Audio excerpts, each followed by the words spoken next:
Alright, so I'll mess around today a little bit and try to retrofit in a 3G alternator into a 92 F-150. I was driving home from a hunting trip last night, lost alternator, lost power, and instead of going back with the old school 2G alternator, decided that since, even when the old alternator was working, you sit at a red light with the AC on and the headlights on, and then your voltmeter's sitting, below 12 volts, and they all around just kind of suck. So I've been doing some research about going to the new style 3G alternator, which is going from like 60, 75 amps up to I think 120 this one is. And this alternator is out of a 95 Mustang V6. So with some modifications to this bracket, the stock 92 bracket, that alternator will fit in. And the main modification is basically just going in right here and kind of taking out this little bump right there. And once you clearance that, this guy will swing right in, and you actually have to put a through bolt in. The ear on the top of this alternator isn't threaded like the original one, so you'll have to through bolt that. So that's one way of going about this, going with like a 95-ish Mustang alternator. Had another cool idea too though, which I'm not going that route because I don't have time to go to the junkyard and salvage the parts. But if you were to get a 93 alternator bracket and a 93 alternator, those are actually 3G alternators. And from what I can tell by looking online, the power steering and AC bracket's exactly the same. So if you were to get a 93 and up alternator bracket, a 93 and up 3G alternator, and just bolt that right on right here, it should just be like a factory look. But unfortunately, like I said, I don't have time to salvage those parts. So the first thing I'm about to deal with here, if you look, you got your pivot on this end and your little ear up here, so it's going to sit in here like this. And the problem with that is it puts all your connectors, if you can kind of see that, all your connectors are kind of tucked away, so nothing's really accessible. So the first thing we're going to have to do is what they call clocking the alternator. And I've never done this before, but I'm going to try it.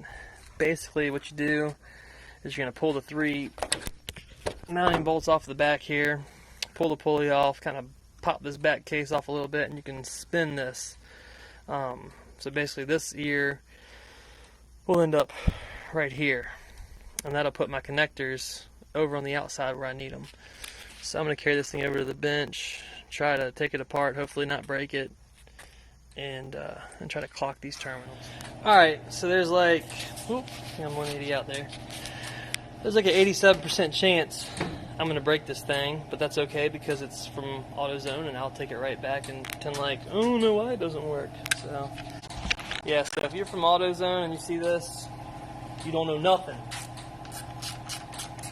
So hopefully everything I read on the internet's right, because everything you read on the internet's always right. All I gotta do is just pull these 3 bolts out, take the pulley off, and this guy's just gonna fall apart like butter in my hands.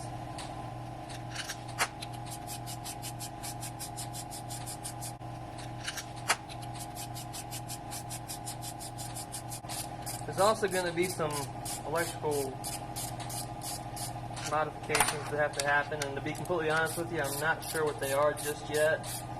I think this fitting right here, this connector on the regulator is the same, but then there's got to be a jumper lead maybe from like the middle terminal of this to this terminal here.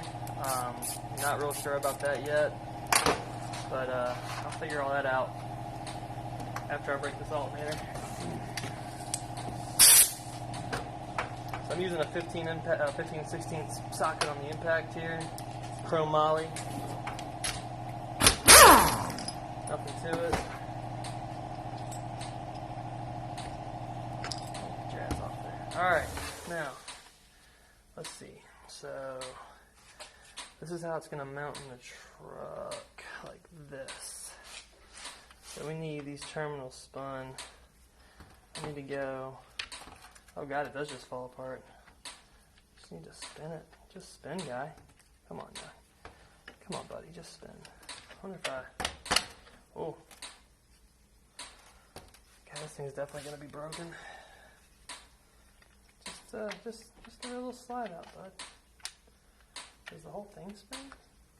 I don't know. Oh God, it fell apart. Okay, well that's how you do that, I guess. So, oh, maybe if I just go like this with it. Huh? How's that look? Oh shit! I think I did it. I'm not real certain. Let me see. So yeah, it's gonna mount like this. I'm gonna pivot point. The ears up here, connectors over here. Yeah, so that's what I needed. Okay, I think it's right.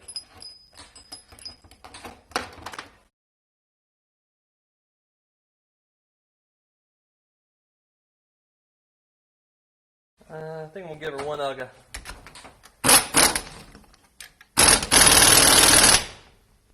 Ooh. Okay, so I've officially clocked / possibly broke my alternator. I don't know if any of that was visible. It's probably all just my shoulder, but whatever. Just makes it harder for AutoZone to prove that I broke the shit myself when I try to return it.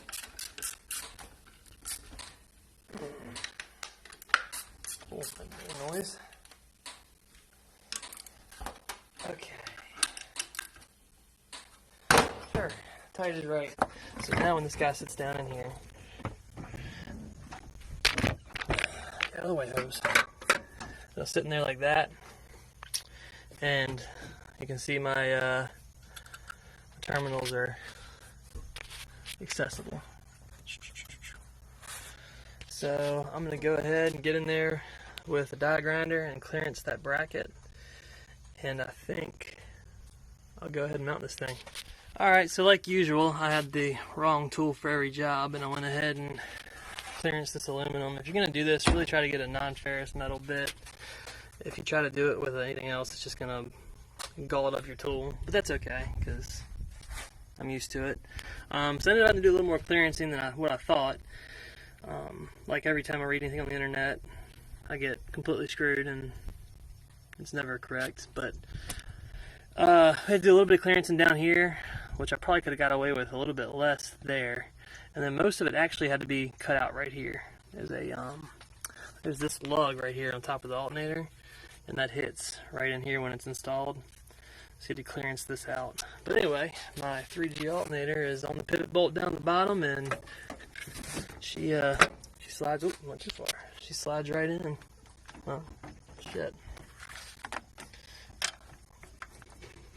There, installed. Amazingly, the pulleys seem to line up pretty good. So I'm gonna get a bolt, through bolt installed up here. From the factory, the alternator side's threaded. So this bolt comes in from the back and threads in the alternator. With this style alternator, there is no threads, so I'm going to through bolt that guy, tighten everything up, get the belt on it, and then sort out my electrical back here. Alright, after digging through the scrap bin and finding a few bolts in the old bolt bucket, I got this thing mounted up here. I got the belt back on it, and little carburetor stud here with a grade 8 nut and washer, and on the back side, ooh, we got a flanged lock nut unit there. The bottom bolt is just the same old factory bolt. And after doing some digging on the interwebs, it looks like, man, there's aluminum shavings just everywhere. It looks like this guy's going to go right back in. And then on this dude, which apparently these guys are pretty dangerous. I guess they call it the old fire plug or something. Things just spontaneously combust, and if you look, mine was starting to have some issues, and who knows, that could have even been why my alternator wasn't working. But it looks like, you know, most cases you want to just trash this whole setup and run like a pretty heavy wire from this terminal through like a 200 amp fusible link over here to the solenoid to get power back to your battery. And who knows, maybe one day I'll do that. Probably be on the side of the road after this thing catches on fire. But for the time being, I'm going to just cut these guys off flush, put ring terminal connectors on both of them, and just bolt both of them to the back of the alternator. I'm sure I'll regret that, but that's what's going to happen. And then this guy, I'm pretty sure, hooks into that little single spade connector terminal right here. It says that basically you're supposed to jumper this middle wire to that terminal, but I'm thinking it's black with a white stripe. This dude's black with a white stripe. I'm thinking that's the same guy. I'm thinking they're jumpered down in the harness, or spliced rather. I'll probably throw a meter on them and make sure they got connectivity to each other. If they do, I'm gonna run with it. But hopefully I'll get this wired up real quick and we can start my truck up and catch it on fire. All right, I got her wired up here. That 3-pin connector definitely just clicks right on. We're gonna see what happens with this lead here. I kind of feel like that connector right there is probably not making contact, but we'll see. And then back here I got both of those like number 8 wires into a number 6 terminal ring connector, and I thought I had some shrink wrap, but I guess there's no sense putting fucking lipstick on your sister, so we're just gonna run some electrical tape here, and now we get to try it out. If something happens, delete this fucking video and don't tell the insurance company. Alright. Oh, we got voltage. Alright. Nice.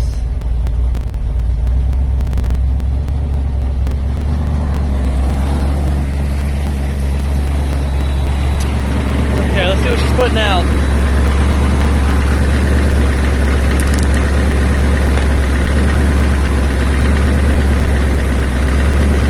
Now that I know it works, I'm pretty much just guaranteeing that this thing is gonna melt my truck some kind of way. Let's see what we got here. Bitch. Man, I need a third hand to do this shit. Stay your ass in there. Ah! Ooh! Clean 1425. Nice. And I didn't even have to use the hammer.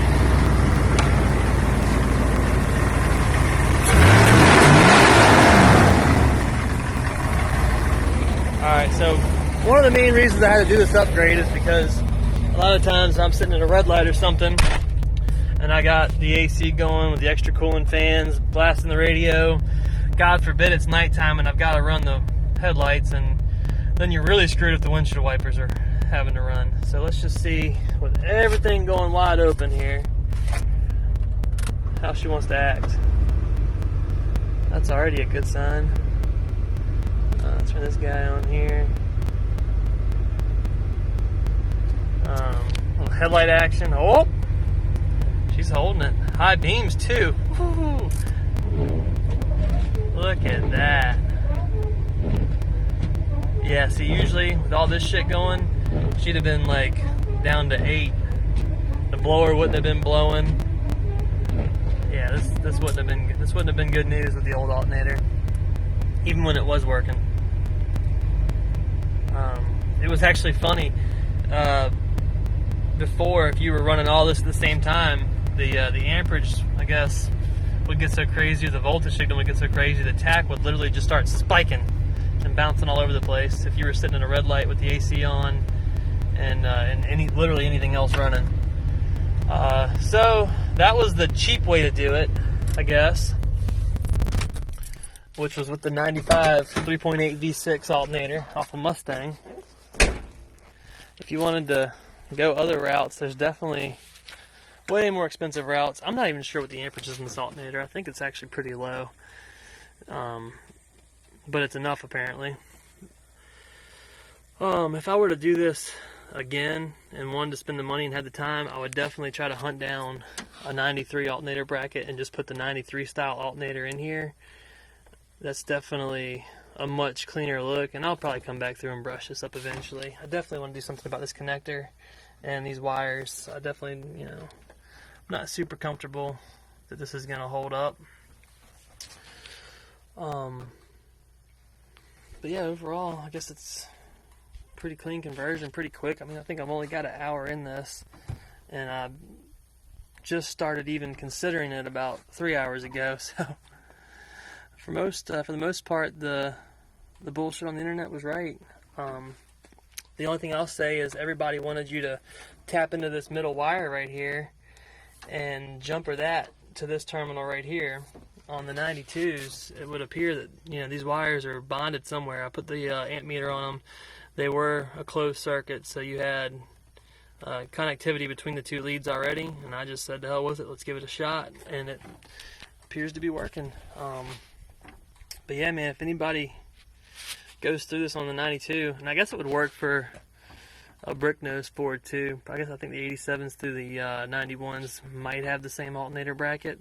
So if anybody does it and finds a 93 bracket and 93 alternator and goes through that, I'd be really interested to see that.